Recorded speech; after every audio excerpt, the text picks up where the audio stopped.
Thank you, Madam Speaker. Madam Speaker, I begin by acknowledging that every member in this chamber is committed to addressing domestic, family and sexual violence. I know that, I've seen it, and I don't question the intent. But I also know this: for the women and children experiencing violence right now, commitment isn't enough. In November last year, I gave notice to this chamber of a motion committing us to implementing the coroner's 35 recommendations from the inquest into the deaths of Miss Yunupingu, Ngayo Ragurk, Kumanjai Rabantwa and Kumanjai Hayward. I gave notice of this motion in the week the Coronial report was handed down. That was 8 months ago. At that time, I never imagined that I would still be asking again and again in every sitting of Parliament for a response to the recommendations. I never imagined that I would sit in this chamber and hear the lived experience of survivors of violence and the work of the coroner being dismissed as underwhelming. I never imagined that we would wait 8 months only to hear a political speech with no clear actions, no timeframes and no accountability. In estimates, we were told that a report will be tabled in this sitting of Parliament. Under the Coroners Act, Section 46A, the CEO of an agency or the Commissioner of Police must provide a written response to the Attorney-General within 3 months outlining the actions taken, planned or underway in response to the findings or recommendations.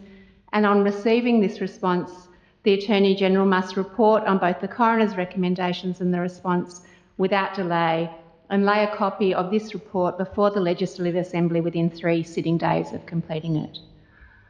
Madam Speaker, I have not seen this report. I'm not sure if it's been tabled to Parliament today, but that is what the law says. We hear so much about accountability. Telling us that recommendations are supported is not enough. We need to know, and the law requires you to tell us exactly what you are going to do to implement these recommendations. Where is the accountability of this government? Madam Speaker, I welcome the work that has been done so far and the commitments that have been made, especially the recognition that this is a crisis requiring a whole of government response. But I certainly never imagined that we'd been told that this, what we've heard today, constitutes a government response to one of the most significant coronial findings in this territory's history. We're told that there's $36 million in the budget for domestic, family and sexual violence, and this is great. It's great that there is a commitment to ongoing funding. It's great to hear about the work that is being funded. But there is no clear alignment between the budget and the 35 recommendations. Where is the detail?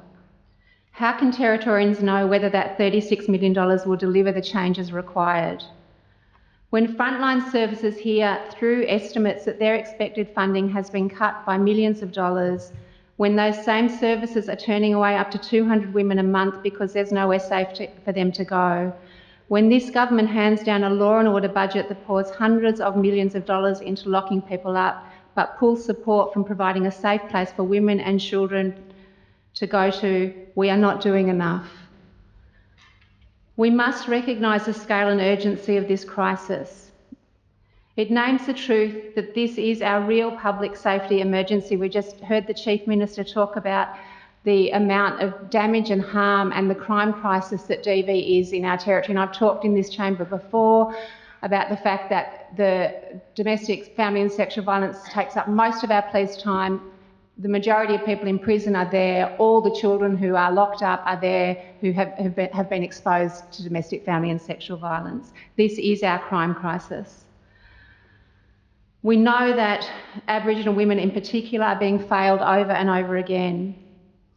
And when we learn that nearly a quarter of the money dedicated to addressing this issue is being allocated to Circuit Breaker, a program that may well be incredibly valuable but currently has no evaluation, no domestic violence framework and no clear domestic, family and sexual violence expertise, we have to ask, are we investing in what we know will work? I've heard the Minister say over and over again that she is deeply committed to doing what works. Me too, and I think every single person in this chamber, but let's make sure we're doing it. Because while we debate budgets and frameworks in this House, women are still being turned away from refuge doors across the territory, and that's the truth. Madam Speaker, we must act with the urgency of the women waiting right now for police to arrive at the scene of a violent incident, for the woman calling the shelter who's told, "I'm sorry, we're full." What would we say to her right now about what we are doing? What would she ask of us right now to make the violence stop? If she asked me, Madam Speaker, I would say, I believe you. I am a member of the Legislative Assembly, and I know that in November last year, a woman named Elizabeth Armitage listened deeply for 18 months to women like you, to frontline workers, to police, to families who had already lost loved ones. And from that, she gave us 35 things to do. Not vague ideas, actions, urgent, practical and evidence-based. She gave that report to the Northern Territory, she gave that report to the nation.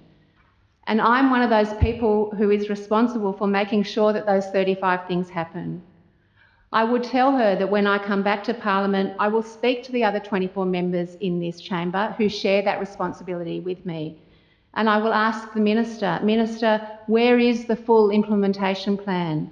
Where is the accountability? Where is the funding breakdown? And when will you report back to this chamber with real, measurable progress? Because, Madam Speaker, we cannot keep asking for patience from women who have run out of time. Thank you, Madam Speaker.